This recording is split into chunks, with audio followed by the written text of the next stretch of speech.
utilizar tacrólimo y utilizar dosis altas de ácido o dosis plenas de ácido micofenólico. Igualmente, el doctor Morales, Campistol y Hernández hicieron también sus recomendaciones y prácticamente se repite el concepto de utilizar, para evitar el desarrollo de nefropatía crónica del injerto, dosis altas de ácido micofenólico, en este caso MMF, y la utilización de tacrólimo. Este es un metaanálisis donde también la conclusión fue que tacrólimo, desde el punto de vista de prevención de rechazo agudo, era superior, pero que tenía también más riesgos de toxicidad, tanto neurológica como nefrotoxicidad, como además el riesgo de desarrollar más diabetes mellitus post-trasplante. Bueno, esto nos lleva a este estudio que es conocido de ustedes, que es el estudio Symphony, donde el doctor Egbert decide comparar diferentes inmunosupresores con dosis completa de MMF y utiliza ciclosporina a dosis plena, ciclosporina a dosis reducida, tacrólimo dosis reducida y sirolimus con dosis reducida, pero en todo caso 2 gramos de MMF, y como ven es un estudio con más de 1.600 pacientes. Los resultados de este estudio fue que la filtración fue significativamente mejor en el grupo que recibió tacrólimo a dosis baja, y el resto de los pacientes tuvieron un rango menor significativo. Por otro lado, aquí vemos cuál fue la tasa de rechazo agudo, y la tasa de rechazo agudo fue significativamente menor en el grupo que recibió tacrólimo a baja dosis con dosis completa de MMF. Sin embargo, la sobrevida a los 3 años no fue diferente en ninguno de los grupos. La sobrevida a largo plazo no está afectada en los pacientes, independientemente de que reciban ciclosporina, tacrólimo o incluso un protocolo libre de inhibidor de calcineurina, por lo menos en este estudio, y aquí lo vemos. No hubo diferencia significativa.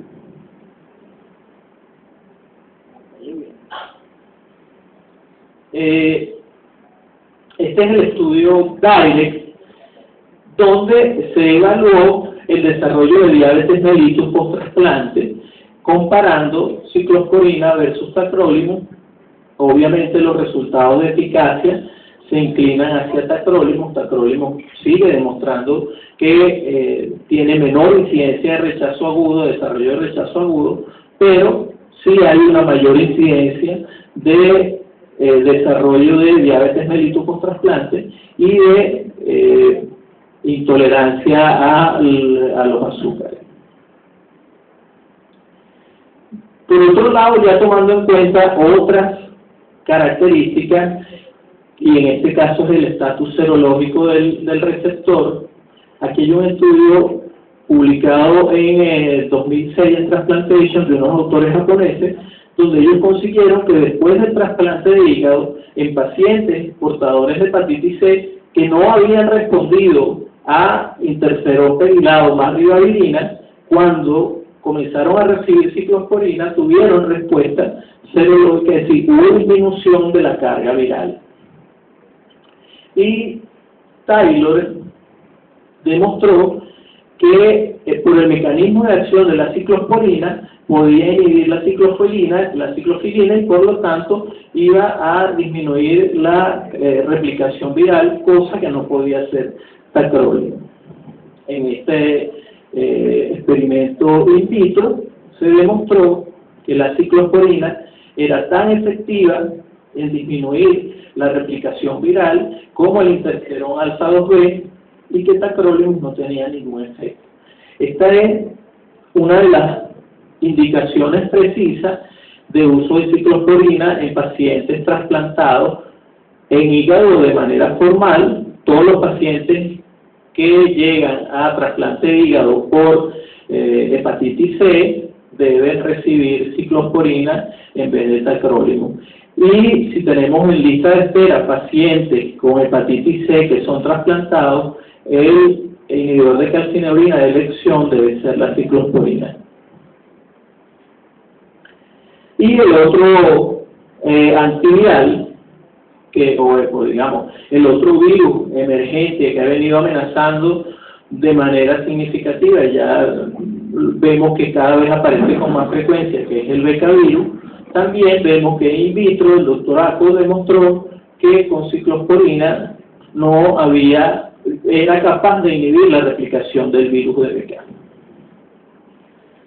Aquí vemos también una baja incidencia altamente significativa de viruria y de viremia en pacientes portadores de BK si se comparaba su uso tanto de ciclosporina como de tacrolimus. Entonces, ya aquí tenemos, digamos, otros elementos para unirlos a la inducción y decidir cuál es el inhibidor de calcineurina que vamos a utilizar. Bueno, espero que no estén como en chiquitín ese. Ahora vamos a hablar de MMF. Antes teníamos solo azatioprina y todo el mundo azatioprina, y dependiendo de cuál era su respuesta desde el punto de vista hematológico, no ajustaba la dosis, le daba más, le daba menos, y ahí se mantenían los pacientes. Luego aparece MMF, micofenolato mofetil. Se demuestra que además era un medicamento que ya se había utilizado sobre todo en enfermedades hematológicas y que, bueno, su mecanismo de acción es inhibir la inosig-monofosfato deshidrogenasa, que es una enzima crítica que no va a permitir que se replique o que haya expansión clonal de tanto linfocitos B como linfocitos T, y el resto de las líneas celulares hay una línea alterna o una vía alterna de multiplicación que aparentemente no afecta el ácido micofenólico, pero que en la práctica sí lo podemos ver. Los estudios demostraron que utilizando MMF la sobrevida a los 4 años era mejor, con diferencias significativas. Aquí lo vemos también, una diferencia altamente significativa. ¿Cuánto tiempo me queda? 5. Vamos a apurar. El perfil de seguridad era mejor. Pero ¿cuál es el problema de MMF? El problema es el problema de tolerabilidad. Este estudio demuestra que los pacientes que toleraban la dosis plena desde el primer día de trasplante iban a tener una menor tasa de rechazo, y los pacientes que no toleraban la dosis plena desde el primer día y que tenían necesidad de disminuirse la dosis por cual sea el evento adverso que fuera, la tasa de rechazo era mucho mayor.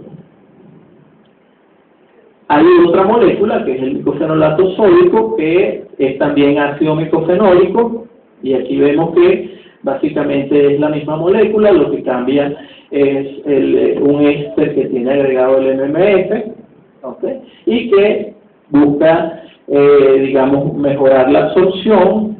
En estos estudios se demuestra que hay bioequivalencia tanto entre MMF como micofenolato sódico. La única diferencia es que su T máxima, el MMF, lo alcanza mucho más precozmente, y el micofenolato sódico está un poco retardada, pero es un efecto farmacocinético que no va a modificar la efectividad. Aquí vemos en una curva de concentración versus inhibición de la enzima que no hay diferencia entre las dos moléculas. Y ya el año pasado salió demostrado a través del estudio del Dr. Solinger, un estudio de casi 1.700 pacientes, donde demostró que era el micofenolato sódico mejor tolerado, y que incluso esto nos llevaba a que ya había una diferencia significativa en cuanto al rechazo agudo. Es decir, con esto se puede concluir que el micofenolato sódico es más efectivo que el MMF, y probablemente esto es relacionado con la tolerabilidad gastrointestinal.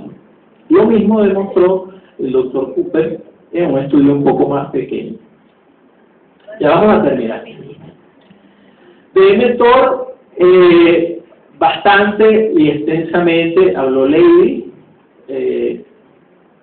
Hay dos moléculas, sirolimus, everolimus.